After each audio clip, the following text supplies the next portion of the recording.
Hi from my platform, Linda's TV show. If it is your first time, you are welcome. Please, after watching this video, if you like what I'm doing, please subscribe, put on your notification bell to all notification. It is very, very important because it will enable you to know when I upload a new video. Here we upload videos on daily basis as it is happening. We are bringing it live and direct, undirected to you. After watching, you are free to criticize, you are free to say your opinion, but let us say it constructively. Myself, Linda, will be standing here watching this video together with you from the beginning to the end. Then we'll go to the comment section. I appreciate you all, my lovely subscribers, followers, those who comment and share this video as we watch the video right now. The interesting part of that conversation is the subtle threat from the Dr. Zubairu, who represented Geoffrey Onyema in that meeting, saying the federal government will not take it lightly. You will not take it lightly. This is about, today is 16th, so have less than 10 days to the elections. Monday, there was sit at home in the southeast. Next week, Monday, there will be sit at home few days to the election.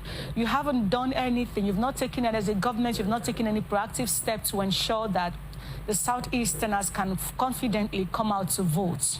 With this threat from Simon Ekpa-led agitators group, I wouldn't want to call it a Biafra agitator, but not IPOB, because IPOB said it's not one of them. So with this threat hanging on their neck, and the election is just a few days away, and you have not even done anything 2 weeks to the election to ensure that you're safe, begin to map the territories and ensure that you comb out these guys wherever they may be. Position yourself to make this will feel safe. And now you're talking about you will do this, will not take it lightly. It brings to the fore, for weeks now, IPOB wrote the Finland government saying this guy is a criminal, he's a terrorist, he has no business doing what he's doing.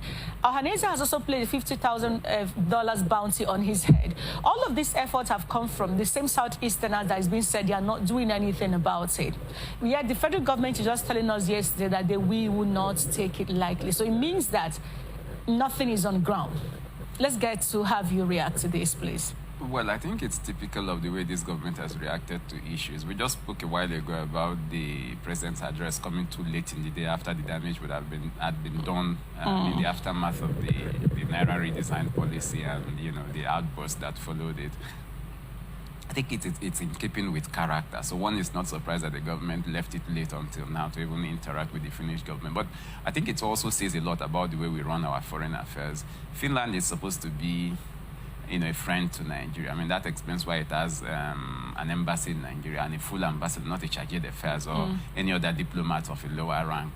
So one would have expected the Nigerian authorities to have liaised with the Finns long before now to see ways of, if you're a friendly country to another country, it's counterintuitive for you to be harboring someone who represents a threat to the security or the territorial integrity of that country. So I think Nigerians should have, used their leverage over the Finns or their friendship with the Finns to lean on the Finns to do something to aid the government. And then I also do not know if there is any, extradition agreement with Nigeria and Finland. If they are aware, Nigeria should also officially write to the Finns asking for an activation of that, asking that the individual involved there be extradited to Nigeria, because he has made statements that have inflamed passions and have led to breakdown of law and order in some parts of Nigeria. Indeed, the organization on those platforms he claims to be campaigning has disowned him several times. So I think the government needs to do more in using its relations with other countries to see how that can benefit Nigeria. These days we live in a world where things are connected. Foreign affairs is connected with security. So if we run our diplomacy properly, we can get as much assistance as possible from our partners abroad that will aid in ensuring even domestic security. All right, Godwin.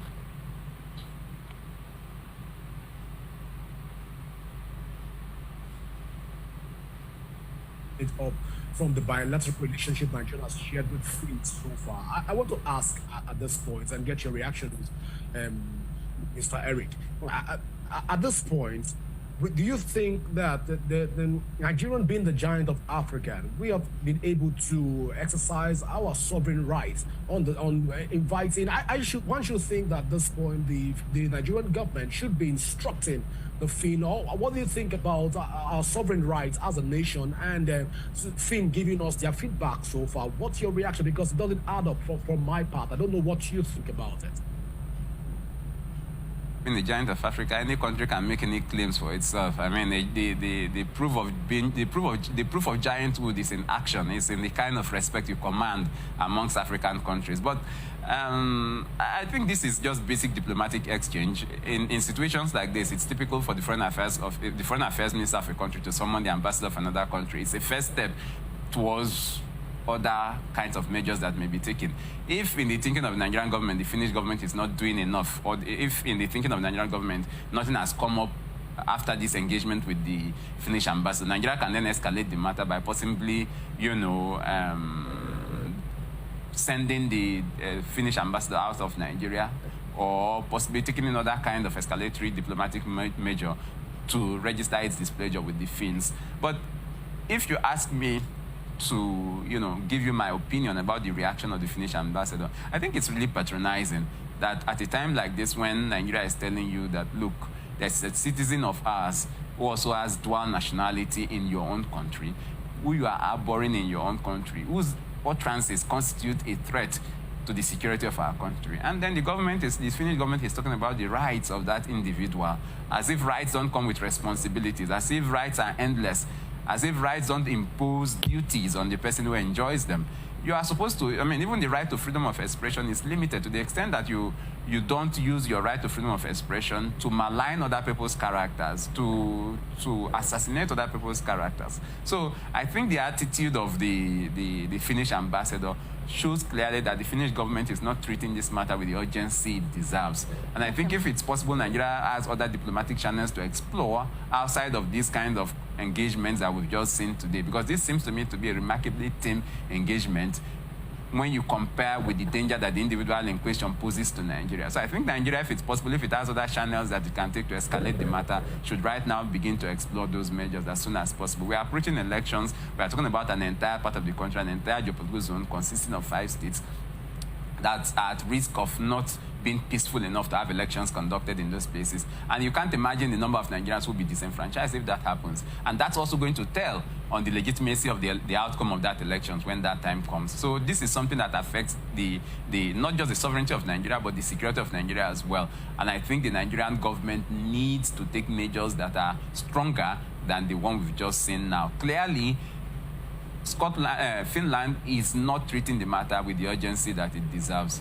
Now, can you really blame the Finnish government if they are not, they are treating it with some levity, because the Nigerian government is yet to take decisive steps? And I bring this to bear on key factors.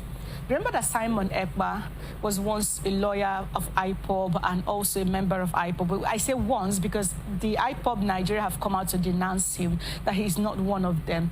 But Simon Ekpa clearly have given a 5-day sit-at-home order, and it was carried out in the Southeast. People died and lost properties and what maimed.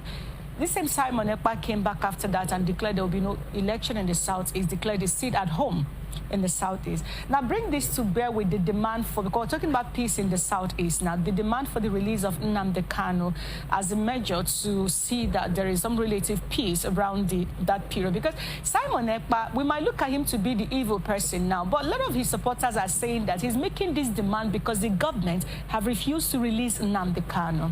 Now put that side by side and look at the demand that Simon Ekpa is making. Do you perchance feel that or believe that if Nnamdi Kanu is released, that the sit-at-home order won't be there and the people of the Southeast can easily go to vote, as the case may be? Clearly, that's the situation. I mean, one way to douse the tension in the Southeast is to release Nnamdi Kanu. In fact, if you release Nnamdi Kanu, since it doesn't seem to be in agreement with Simon Ekpa, the support he enjoys amongst the masses in the East is also going to weigh heavily against Simon Ekpa. In fact, it's going to amount to like pulling the rug off the feet of Simon Ekpa. But sorry, Ene. Simon Ekpa's sit-at-home order and no election in the Southeast order is premised on the continued detention of Nnamdi Kanu. But Nnamdi Kanu's group, the IPOB, has disowned Simon Ekpa. Indeed, the IPOB has come out to say that it is not in support of the sit-at-home order, that the sit-at-home order should be only on days when Nnamdi Kanu is supposed to be taken to court. Yeah. So clearly, there is now a division within the organization. Now, a government that thinks critically, a government that is strategic in its thinking, would explore that division, releasing Nnamdi Kanu, seek for ways to, you know, reach out to Nnamdi Kanu through gestures of friendship, and then using Nnamdi Kanu to neutralize Simon Ekpa. That's the angle I'm looking at it from. Okay. Unfortunately, the government is not looking at it that way, or the government is trying as much as possible not to be seen, which I also think is more likely the case. The government is trying as much as possible not to be seen to be weak in its engagement with Nnamdi Kanu. The government is trying to create a situation where, in the thinking of the government, if Nigerians think, or if Nigerians assume that Nnamdi Kanu is being treated with kid gloves, then that is going to incentivize, you know, secessionist agitations in other parts of the country. That's one angle the government is looking at it from. So the government wants to be seen to be firm on Nnamdi Kanu, but that hasn't been working. Clearly, what the government needs now is to resort to soft power and not that kind of hard power in its engagement with Nnamdi Kanu. Unfortunately, it seems that those who favor the use of force, those who favor the use of, you know, naked power in its engagement with critics seem to be the ones who dominate this government, and they seem to be the ones whose opinions weigh heavily on the president. Okay, we have just about 1 minute to go. Critically looking at the scenario we are faced with right now, the Southeast is a border region around other states. That's Rivers, Akwa Ibom, the, Delta, and all of that. There is no way, if there is a crisis in the South, that it will not filter into all of these states. Because we're talking about Southeast right now because of the position geographically they occupy. How critical do you think it is for this government to take all of these issues seriously, especially before, if we also include the right of the voters here before the elections? Well, you can't even quantify the importance of the Southeast as a part of the country. I mean, we are a federation, and once there is a total breakdown of law and order, once there's anarchy in one part of the federation, it affects the entire nation. We are talking about elections, and for those elections, for the results of those elections to be acceptable to the political players, it must be seen that, I mean, there are some political players who see the Southeast as, you know, the region where they enjoy the greatest possibility of winning votes. So if those people notice that there's an attempt to disenfranchise the people of the Southeast by refusing to guarantee security in that era, they are going to cry out, and that's going to tell on the legitimacy of the elections. We want a situation where the results of the elections will be acceptable to all the contestants. And once you create a situation where people begin to feel that this is a deliberate attempt by indirect means to disenfranchise people from a part of the country that they consider to be their base, then we are already laying the foundation for post-election violence, for post-election litigation. So that's the angle from which I see it, outside of issues of security and peace, which I think are already obvious for us to see. Thank you so much for sticking to this video to the end. Like I said before, now it's time for us to go to the comment section to air our mind and our opinion. Say what you think about this video and this platform. Do it constructively. Share this video, like, subscribe, and also continue to watch Linda's TV show, because this is the home of news. Until I see you again in my next video, remain blessed. For now, I would say bye-bye.